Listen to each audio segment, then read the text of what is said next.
Sir, இந்த நீர்நிலை புறம்போக்கு வந்து வீடுகள் கட்டினால சென்னையில் வெள்ளத்துக்கு அதிகமாக இருக்குது. இதுக்கு ஏன் அரசு ஒன்றும் நடவடிக்கை எடுக்காமல் கேட்டுருக்கோம். நீர்நிலை புறம்போக்கு முதானத்து கட்டி இருந்ததுன்னா நீங்கள் கேட்கறது சரியா இருக்கும். இதெல்லாம் 50 வருஷமாக அந்த பணிகள் அப்படி நடந்து அமைந்து விட்டது என்பது எல்லோருக்கும் தெரிந்த உண்மை.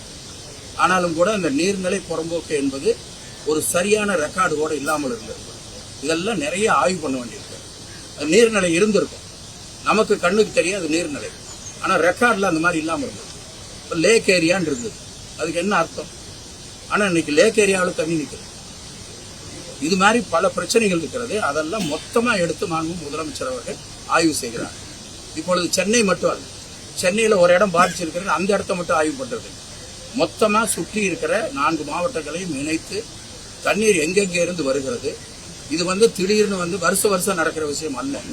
47 வருஷத்துக்கு முன்னாடி இந்த மாதிரி வந்திருக்குன்னு சொல்றாங்க.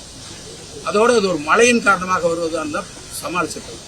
புயலின் காரணமாக வந்து பிரச்சனை. எனவே அது நம்ம எந்த இடத்துல எவ்வளவு மழை பெய்யுங்கிறது நம்மளால் கணக்கெடுக்க முடியும். இருந்தாலும் கூட முன்னெச்சரிக்கை நடவடிக்கை பலவற்றை எடுத்த காரணத்தால் தான் சில இடங்களை தவிர, மிக குறைந்த இடங்களை தவிர மற்ற இடத்துல நின்ற அத்தனை தண்ணீரையும் வெளியேற்ற முடிந்தது. எங்களையெல்லாம் காஞ்சிபுரம் போக சொன்னாங்க. காஞ்சிபுரம்ல ஏறத்தாழ ஒரு நாள்ல எல்லா தண்ணியும் வெளியேற்றியாச்சு. அதே மாதிரிதான் மற்ற இடம். சில இடத்துல கொஞ்சம் பிரச்சனைகள் இருந்தது. இப்ப அதுக்கெல்லாம் ஒரு மாஸ்டர் பிளான் மாதிரி போடுறாங்க.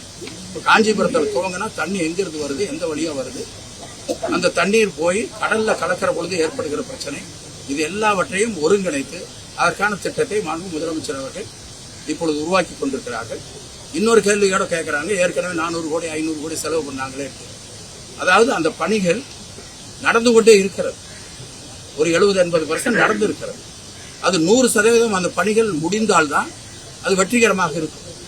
எந்த பணியாக இருந்தாலும் ஒரு முக்காவாசி நடந்து நிற்கும் போது அதுல ஒரு சில தடைகள் வரத்தான் செய்யும். இதுதான் நடைமுறை.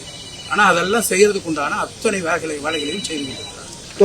தொடர்ந்து தமிழக முன்னாள் முதல்வர் எடப்பாடி பழனிசாமி என்ன சொல்றாருன்னா, திமுக ஆட்சியில விவசாயிகள் வாழ்வாதாரம் நசுக்கப்பட்டு வருகிறது அப்படின்னு சொல்றாரு. இல்ல, அது அவருடைய கற்பனை. அந்த மாதிரி இல்ல. அதனாலதான் இப்ப கலைஞராயனுக்கு இவ்வளவு பண்ணிட்டு இருக்கிறோமா, எல்பிபிக்கு எவ்வளவு பேசிட்டு இருக்கிறோமா. எல்பிபி எல்லாம் பிரச்சனை எப்ப இருந்து ஆரம்பிச்சது? அன்னைக்கே பேசி முடிக்கணுமா இல்லையா? இவ்வளவு ஆண்டு காலமா அதுக்கு. இப்பொழுது அதை பேசி முடிப்பதற்கு நாங்கள் நடவடிக்கை எடுத்துக்கொண்டிருக்கிறோம்.